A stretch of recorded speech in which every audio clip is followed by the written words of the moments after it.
All right, guys, it is the week of the 2026 CrossFit Open. And what I'm going to talk about right now is I'm actually going to revisit a topic I did all the way back in Devil's Details number 3. When I was still going over my 21 Devil's Details, the rules I use for programming. This was all the way back in number 3. Review to preview is the name of that rule. Not the most exciting name. I may end up renaming that one. But anyways, what that rule was talking about is you can predict movements you're going to see in very future Metcons in the near future based on the strength cycles we've been doing on Mondays. If we've been doing power cleans as our strength cycle, you can guarantee you're going to see power cleans in the next couple months after that in the Metcons we do. Not that you wouldn't see them anyways, but you're definitely going to see them a little bit more, and maybe some named or repeat workouts. If we're doing front squats, we do front squats for a strength cycle. In the next couple months, you'll definitely see them, whether it's front squats or thrusters or wall balls, but we'll use that movement pattern in a Metcon to see if your stamina has increased with that movement. Because when we're talking about, one of the big things with the open, guys, is pacing. Your ability to pace in a workout. And when we're pacing, we're talking about threshold training. Threshold training is what speed or pace or weight I can maintain in a workout based on what my maximums are. So if this is my 100% of my cardiovascular output in this 10-minute workout, could I maintain at 70% of that output? Or if this is how much weight I can do on deadlifts, can I use this weight and rep them out for sets of 10 in a Metcon? And so when I've made you stronger on movements, I'm going to give you the chance to practice with those movements in a Metcon so you can see what your new pace is, what your new threshold is. Because you're trying to find that line you can maintain and not burn out over it and not leave more meat on the bone, not fully maximize what you're capable of that moment. And that takes practice. So just like with the open, and we get better with this, and I'll talk about this several times, once you get stronger, you have the natural ability of increasing your threshold or pace. So what did we do 2 weeks ago? We did Calzu. Calzu is 100 thrusters. RX weight is 135.95. But with the caveat, you have to do 5 burpees on each minute. I've said in the past on one of these videos that is the hardest workout I've done.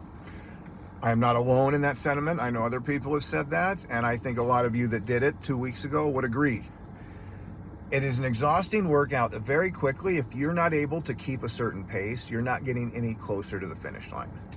There's suddenly a point in that workout where maybe the burpees took you 45 or 50 seconds to just do 5. By the time you take a couple breaths and look at the bar, the clock is beeping and you're back to burpees.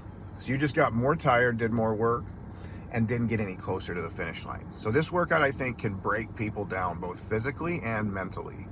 It requires you to work hard when you least want to do that, or you're not going to be able to finish.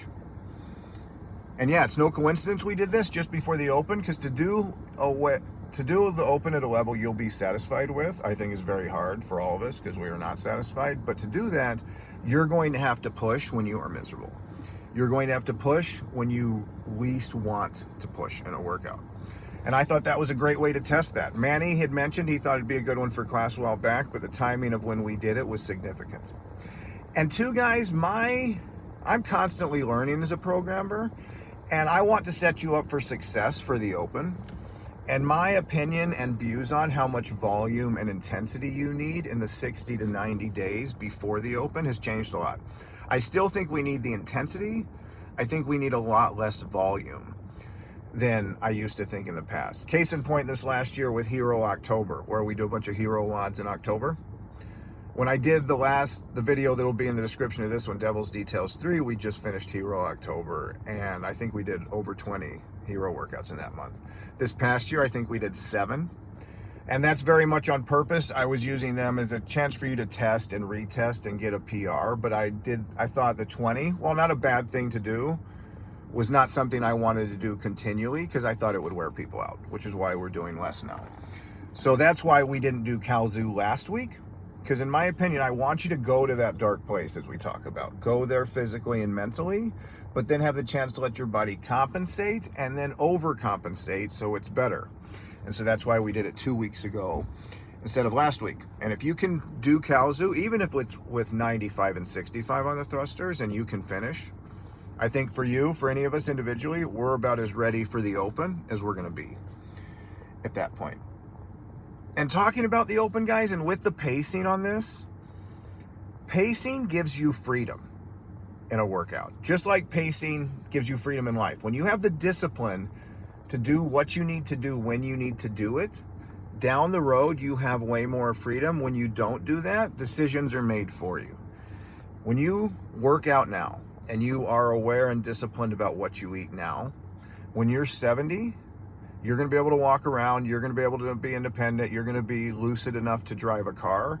You're going to do those things. If you don't do that stuff now, by that time when your brain is always foggy and your bone density has gotten to a point where it can't support your own weight, those choices are made for you. You can't make that decision then. And I would say the same in workouts. If you don't pace early on, that decision's made for you then. You may finish, but it's going to be however it gets done. When you pace accordingly, you know when and how at the end to push the pace so you can peak at the end of that workout. Let me give you another real life example. So I worked as a backpack guide in the Upper Peninsula of Michigan a couple summers in college, freshman and sophomore year. And you had to be a certified lifeguard to work up there because our camp was on a lake. We did a lot of canoe trips, that kind of stuff. And let me say now, guys, I got certified as a lifeguard. I was not a great lifeguard.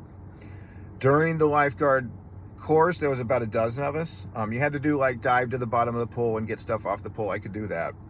You had to tread water for a certain amount of time. I could get my legs helicopter, and I did that no problem. I even did the 50-meter sprint because it was short enough. My form was very inefficient, but I could force my way through the water. I remember I took like third out of the 12 of us. And my college buddy that was with me, who was a water polo player in high school, so he was a SEAL in the water.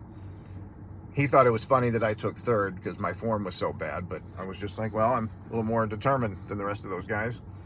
But anyways, we get to the distance swim. I think it was 500 meters or something. And guys, I can say it now, this was over 20 years ago. They should not have passed me in that lifeguarding class. They passed me, the instructor, just because I think he felt bad for me. At least twice, I think maybe 3 times. It's all kind of a blur. I was on the side of the pool puking my guts out into the drain and then going back to work.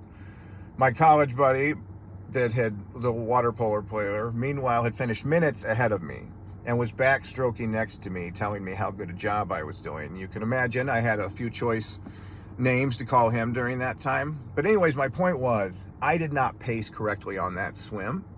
And so the decision was made for me at the end. I was just going to battle and lose through this swim. And that's the same. You guys know this in CrossFit and in Metcons. When you're very experienced, like my buddy was at swimming, you know what kind of pace I can do with 95-pound thrusters or 135-pound thrusters. But when you haven't pushed that pace to the limit on that, you don't know and you blow out. So that's what I'm always trying to do with you guys before the open, is help you find where that threshold level is, where that pacing level is, so you know what you can push to when the open comes around. The open too, guys, if you've done it more than once, you're already in the top half of people that have done the open. A report came out I was looking at a couple weeks ago. More than half the people who do the open only do one. And I think because the open is a jarring cup of cold water to the face for a lot of people. You think you're a certain level of fitness, you think you're doing pretty good. You do the open and suddenly there's this middle-aged housewife over here, you're a dude, and she's using the same weight as you and she's kicking your ass. That is humbling. I think a lot of people come into this, once they see where they're at on the rankings or how it stacks up, they're like, you know what, I'm good, I'm out. So I think there's already, if you've already done it more than once, you're already in the top half of people that have done this. If you've done it 8 times, you're in the top 2% of people that have done the 8 times total. As I said, this is my 14th, and I can tell you, so that means I'm 51. I started at 37. And I think part of the reason people don't do it for a long time is my threshold, my pace for certain things now is definitely slower than when I was 38.